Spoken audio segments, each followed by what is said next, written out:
Investments in securities market are subject to market risks. Read all the related documents carefully before investing.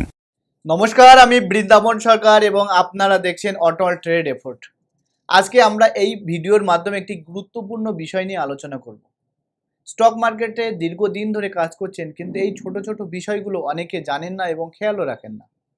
তার মধ্যে একটি বিষয় হলো depository. Depository কি এবং কি কাজ করে ডিপোজিটারি, আজকের আমরা এই ভিডিওর মাধ্যমে জানব।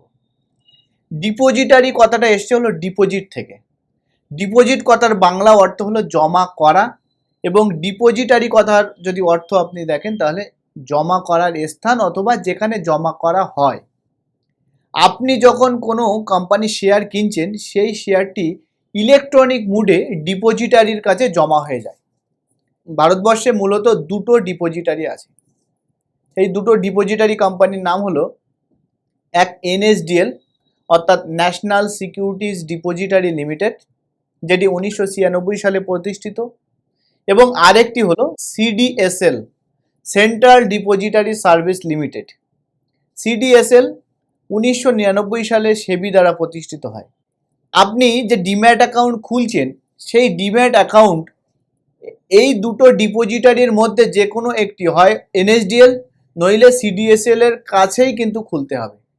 আপনার ডিম্যাট অ্যাকাউন্ট এই দুটো ডিপোজিটারির মধ্যে যে কোনো একটির কাছেই কিন্তু সুরক্ষিত থাকবে। হয়তো আপনার মনে হতে পারে যে ডিম্যাট অ্যাকাউন্ট খুলতে গেলে তাহলে আমার হয়তো CDSL কিংবা NSDL এর অফিসে যেতে হবে, কিন্তু না, আপনি বাড়িতে বসে ব্রোকারের মাধ্যমে আপনি ডিম্যাট অ্যাকাউন্ট খুলতে পারবেন। যে সমস্ত ব্রোকার আপনার ডিপোজিটারির হয়ে আপনার ডিম্যাট অ্যাকাউন্ট খুলতে পারে তাদেরকে বলা হয় ডিপোজিটারি পার্টিসিপেন্ট। যখনই আপনি কোনো স্টক শেয়ার বাজার থেকে কিনছেন, তখনই ডিপোজিটারির কাজ হলো সেটিকে 3 দিনের মধ্যে আপনার ডিম্যাট অ্যাকাউন্টে অর্থাৎ ডিপোজিটারির কাস্টোডিতে পৌঁছে দেওয়া, অর্থাৎ আপনার ডিম্যাট অ্যাকাউন্টে জমা করে দেওয়া। ডিম্যাটে থাকা শেয়ার একেবারে সুরক্ষিত থাকে এবং সরকারি তত্ত্বাবধানে CDSL এবং NSDL আপনার প্রত্যেকটা শেয়ারকে সুরক্ষিত রাখে।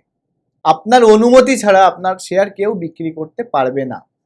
যদি চান, আপনি এবং আপনার দেওয়া পাওয়ার অফ অ্যাটর্নি ব্যবহার করে আপনার শেয়ার বিক্রি করতে পারে। ডিম্যাট অ্যাকাউন্ট, আমরা জানি যে ডিম্যাট অ্যাকাউন্ট যে কোনো ডিপোজিটারির কাছেই খুলতে হয়। এটি কোনো ব্রোকারের কাছে খুললে না, ব্রোকারের মাধ্যমেই ডিপোজিটারির কাছে খুলতে হয়। এবং কি শিখলাম যে আমরা ভারতবর্ষে দুটো ডিপোজিটারি আছে, NSDL এবং CDSL। তো যাই হোক, আগামী দিনে এই রকমের ভিডিও পেতে আপনারা অবশ্যই চ্যানেলটাকে সাবস্ক্রাইব করুন। অটল ট্রেড রিপোর্ট আপনার এই ধরনের স্টক মার্কেটের উপরে বিভিন্ন ধরনের টিউটোরিয়াল ভিডিও আগামী দিনে আপনাদের সামনে উপস্থাপনা করবেন। এবং সাথে সাথে বলবো যে যদি কোনো বিষয় আপনাদের, কোনো টপিক যদি আপনাদের যদি মনে হয় যে এই বিষয়ে জানার আগ্রহ আছে, তাহলে অবশ্যই আপনারা কমেন্ট করে জানান। আমরা চেষ্টা করব সেই বিষয়ের উপর ভিডিও বানিয়ে আপনাদেরকে সহযোগিতা করার জন্য। ধন্যবাদ সবাইকে। সুস্থ থাকবেন, ভালো থাকবেন।